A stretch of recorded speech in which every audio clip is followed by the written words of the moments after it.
Hello all. आजकल news में एक टर्म सुनने को मिल रही है, नॉन वेज मिल्क। हमने तो बचपन से ये सुना है कि मिल्क एक वेजिटेरियन डाइट है, लेकिन ये क्या, यहाँ तो बचपन के सारे कॉन्सेप्ट्स ही उल्टे कर दिए इस टर्म ने। आपने सुना होगा कि यूएस कोशिश कर रहा है कि भारत का मार्केट उसके डेयरी प्रोडक्ट्स के लिए ओपन हो जाए। क्लोज्ड मार्केट ओपन मार्केट का कॉन्सेप्ट तो आप समझते ही हैं। ओपन मार्केट वो हुआ जहां पर आपको ट्रेड करने की इजाजत है बाहर की किसी चीज कंट्री को भी या ऑर्गेनाइजेशन को भी। और क्लोज्ड मार्केट वो हो गया जो कंट्री के अंदर अंदर जो ऑर्गेनाइजेशंस हैं सिर्फ वही ट्रेड कर सकती हैं। ठीक है, जो अंदर के फर्म्स हैं, व्यापारी हैं, वही ट्रेड कर सकते हैं।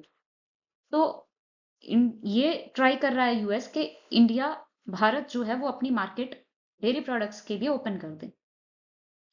और इस ओपन करने से क्या इम्पैक्ट पड़ सकता है भारत पर? हम्म कुछ सोर्सेस के मुताबिक अगर भारत का मार्केट यूएसए के डेयरी प्रोडक्ट्स के लिए ओपन हो जाता है तो दूध और डेयरी प्रोडक्ट्स का दाम करीबन करीबन 15% तक कम हो जाएगा। ये तो अच्छी बात है लोगों के लिए। फिर क्यों ऐसा नहीं हो रहा, गवर्नमेंट क्यों ऐसा नहीं कर रही है? इसका एक कारण है ये non veg milk. Non veg milk non veg milk क्या है? क्या है ये नॉन वेज मिल्क? मिल्क और नॉन-वेज हमारे लिए एक बहुत ही सेपरेट टर्मिनोलॉजी है, जो कि हम इकट्ठी नहीं कर पा रहे हैं, लेकिन ये एग्जिस्ट करती है। और ये नॉन-वेज मिल्क क्या है? ये उन गायों का दूध है, cows fed on non veg and blood meal, जिन्हें मांस दिया जाता है, मीट दिया जाता है, नॉन-वेज दिया जाता है और ब्लड मील दिया जाता है। अमेरिका में गायों को ज्यादा से ज्यादा दूध उत्पादन के लिए और उनकी सेहत के लिए उन्हें नॉन वेजिटेरियन डाइट दी जाती है, जिसमें पोर्क यानी सुअर का मीट, फिश, मछली, चिकन, घोड़े, बिल्लियां, कुत्ते का मांस, ये सब दिया जाता है उनको। सिर्फ यही नहीं, सिर्फ मांस ही नहीं, उनके फैट उत्पादन के लिए, उनका अच्छी मिल्क प्रोडक्शन के लिए, क्वालिटी ऑफ मिल्क के लिए उन्हें सुअर और घोड़े का खून तक दिया जाता है। अब वो खून ऐसे पिलाया नहीं जाता पानी की तरह, पर उस खून को सुखाकर उसका चारा बनाया जाता है, चारे के साथ मिक्स किया जाता है, जिसको हम ब्लड मील कहते हैं। यही कारण है कि भारत ने अपना सांस्कृतिक, कल्चरल और रिलीजियस सेंटिमेंट्स जो लोगों के जुड़े हैं, उनका हवाला देते हुए मार्केट बंद रखा है।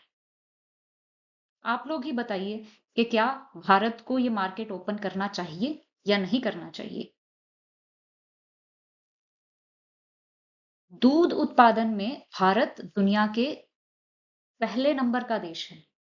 2023-24 में, 2023-24, 239 मिलियन टन, 239 मिलियन टन का प्रोडक्शन, मिल्क प्रोडक्शन इंडिया में हुआ, भारत में हुआ। और इसके अलावा 2023-24 में ही $270 मिलियन के आसपास का एक्सपोर्ट भारत ने किया दुनिया को। जब भारत में इतना दूध उत्पादन हो रहा है, जो हमारे यहाँ गाय घास खाकर दे रही है, और जो वेजिटेरियन फीड है हम उनको दे रहे हैं, और जिससे लोगों के सेंटिमेंट्स भी हर्ट नहीं हो रहे, तो क्या हमें मार्केट क्लोज्ड ही रखना चाहिए, या फिर भी हमें मार्केट नॉन वेज मिल्क के लिए ओपन कर देना चाहिए, जिसमें कि सुअर और घोड़े का मांस, उनका ब्लड मील बना कर दिया जाए? That's all for the day. Bye bye.